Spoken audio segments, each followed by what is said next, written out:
Welcome back. Today we're going to fix a problem in the Tesla Model 3, slight issue, which is this.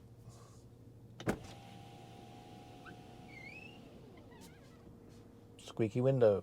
So stick around, I'll show you how to fix it. I'm going to try the seal with this stuff.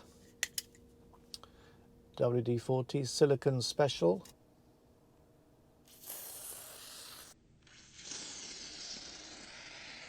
So let's have a listen and see if it's any better.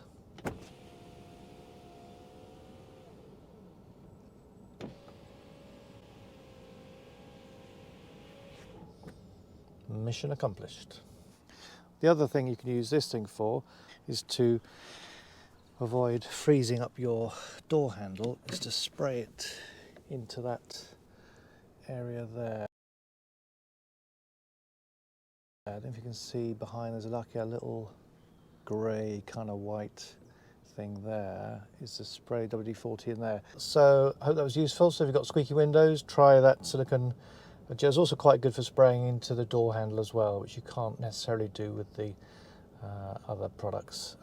Anyway, thank you so much for watching. Thank you for subscribing as well. Thank you to my subscribers. Really appreciate you supporting the channel.